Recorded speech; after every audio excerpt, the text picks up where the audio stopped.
네, 박준태 의원입니다. 오동훈 공수처장님께 질의하겠습니다. 우선 기관장께 이런 말씀을 드리는 것에 대해서 매우 유감스럽고 안타까운 마음입니다. 수사를 위해서 애써온 구성원들께도 미안한 마음을 전합니다. 저는 오늘부로 공수처가 폐지해야 한다고 선언하고 주장합니다. 그동안 공수처는 미진한 수사력, 수사 지연, 절차를 위반한 압수수색, 황제조사, 수사 보안 유출 등 끊임없이 논란의 중심에 서 왔습니다. 이런 일련의 모습들은 국민들로 하여금 공수처의 존재 의미에 대해 의구심을 갖도록 만들었습니다.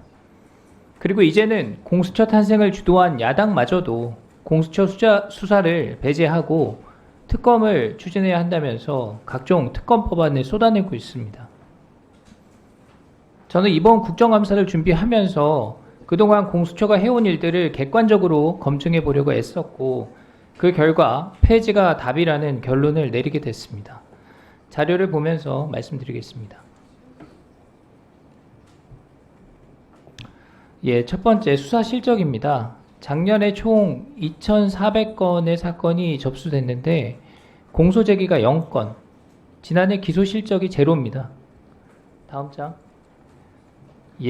2022년 3월경 공수처가 본격적으로 업무를 시작한 이후에 총 6,007건의 사건을 접수했는데 이 중에서 공소 제기한 사건은 4건에 불과한 것으로 확인됐습니다.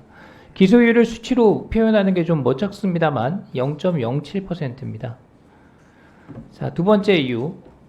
공수처와 검찰을 비교해 봤습니다. 지난 2022년부터 올해 7월까지 체포, 압수, 구속, 통신사실 등의 영장 발부율이 검찰은 91.1%인데 공수처는 61% 수준으로 나타났습니다.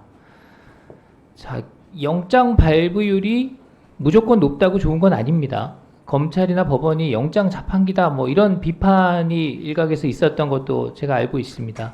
그러나 너무 이 발부율이 차이가 많이 난다는 것은 수사 능력, 혐의사실 입증이 미흡하다는 방증일 수 있습니다. 제가 두 가지 실적을 들어서 말씀을 드렸는데 처장님 간략히 해명하실 시간 좀 드리겠습니다. 우리 공수처 여러 가지 업무 수행에 관해서 비판하시는 것에 대해서 겸허히 받아들일 부분이 있습니다. 다만 우리 공수처는 지금 고위공직자 범죄에 대한 수사를 위해서 설립되었고 또 권력기관 견제라는 고귀한 사명을 가지고 존재하고 있습니다. 그런 공수처의 설립 취지에 맞게 저희들은 또 나름대로 수사 성과를 내고 있다고 보여집니다. 먼저 기소 독점주의의 어떤 폐해가 상당했는데 검사 1인에 대해서 공소를 제기해가지고 1심에서 유죄가 났습니다. 그 다음에 또 서울교육감 과 관련해 가지고는 공소 제기 요구하여 또 우리 가까운 시일 내에 지금 보궐선거가 치러지고 있습니다. 그 이런 모든 정도까지 부분들이 듣겠습니다. 공수처의 존재 근거에 부합하는 그러한 업적이라고 생각합니다. 네, 좋습니다. 계속 이어가 보겠습니다. 자, 제가 공수처 폐지를 주장하는 세 번째 이유입니다. 공수처 설립 이후에 같은 사건과 혐의를 두고 중복 수사하는 일이 많아지면서 피의자 인권과 방어권이 침해된다는 지적이 있습니다. 물론 이거는 공수처만의 잘못으로 보기는 어렵습니다. 그러나 결과적으로 피의 혐의 받는 사람이 검찰, 경찰, 공수처에 계속 동시에 소환되는 사례가 있습니다. 손중성 검사 고발 사주 의혹, 최상병 사망 사건 같은 것들이 대표적인 예입니다. 이런 중복 수사가 비용 증가로 이어지기도 합니다. 작년 공수처 예산이 176억이고 앞으로 더 많은 운영 예산이 필요하게 됩니다. 자, 네 번째, 공수처의 조직 관리가 제대로 이루어지지 못했다는 지적입니다. 피의자를 관용차에 태워서 이른바 황제 조사 논란이 있었고 화면에 보시듯이 수사기밀이 언론에 거의 동시에 유출되는 숱한 사례가 있었습니다.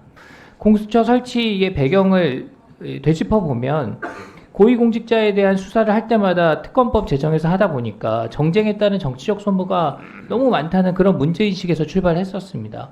그래서 매번 특검법 제정 시마다 여야가 수사 규모나 기한 등의 이견이 있으니 아예 상설기구로 두자 이런 논의가 있었던 것입니다. 그러면서 한 축으로는 상설특검법을 제정해서 그 법의 취지에 맞도록 수사하자고 했었는데 이 두 가지 제도 모두 제대로 운영되고 있지 못하다는 네, 수고하셨습니다. 다음은 이성인 의원님 질문하세요.